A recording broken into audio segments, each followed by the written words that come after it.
heritage, a miraculous collection of life, our priceless biodiversity. This is our Australian coastline. And this is the story of the Little Tern, an international traveller who visits our sandy shores every summer. Like many Australians, Little Terns head for the beach. But unlike us, they've travelled thousands of kilometres to get here, leaving their tropical feeding grounds in eastern Indonesia, the Philippines and Japan. Australia has international responsibilities to look after Little Terns. However, all is not well, as Little Tern numbers have declined to a level where they are at risk of extinction. Little Terns are now listed as an endangered species. Well, the total number of birds in New South Wales is in the hundreds of birds, but they're not all breeding birds.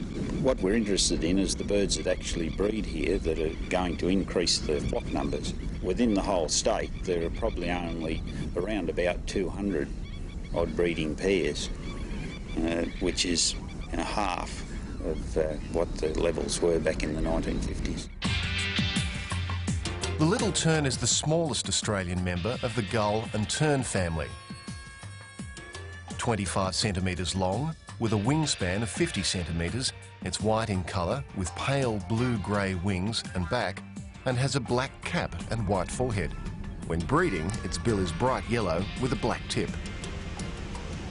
Little Terns love the sand. Social creatures, they typically take up residence in colonies, on a sand island in an estuary, or on a sand spit between a lake and the sea. They often return to the same site year after year. There are Little Tern breeding sites all along the New South Wales coast. However, there are a few sites of particular importance. This is the story of one such site. Every year, around about the 1st of November, the Little Terns arrive here from the north, and they come here to breed on this beach. And they make a nest, which is just a small hole in the shell grit or sand. They lay 1 to 3 eggs. They raise their young, and by about the first week of March, the young are all fully fledged and the birds leave again. And the next year, the process continues. They come back and they breed on this beach. Little Terns feed during the day in estuaries and just beyond the breaker line, diving for small fish such as whitebait. Little Terns have no trouble finding a mate or laying eggs. The problem with Little Terns is that their nests are so easily disturbed. They're very difficult to detect on the beach. The eggs are camouflaged to blend in with the shell grit and sand, and the chicks are likewise very hard to see. And people inadvertently walk on them and crush the eggs and kill chicks. Eggs and chicks also make tasty morsels for foxes, cats, rats, dogs and other birds. Even ants and crabs have a go. But that's not all. Nature also takes its course. King tides, stormy seas and heavy rain in the coastal hinterland can wash away entire nesting colonies. People have come together to discuss and plan ways to help the Little Tern. Activities which help protect the birds during this critical phase of their life cycle include fencing off breeding areas, baiting for predators such as foxes, and monitoring bird movements, habits and breeding success. Electric fence is the most effective method of keeping foxes away from tern nests, because foxes eat both eggs and chicks. We do bait when the need arises in the bushland near the colony, and between the fence and the bait stations, we maintain a control on fox numbers here. You may notice bands of volunteers helping protect Little Tern nesting sites.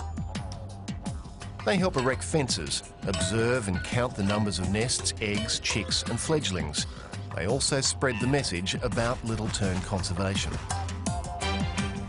By protecting Little Terns, we're also enhancing the survival of other threatened shorebirds, such as oyster catchers and plovers, who share these beaches and estuary habitats.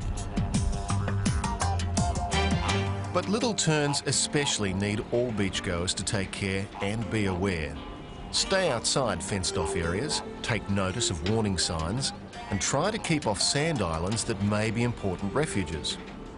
If you're fishing or prawning at night, make sure the area is not a little tern nesting site. And if you do see little terns nesting in an unmarked area, or if you notice a breeding site may be in danger, contact a ranger or the nearest National Parks and Wildlife Service office. Enjoy your next visit to the beach and share it with a shorebird.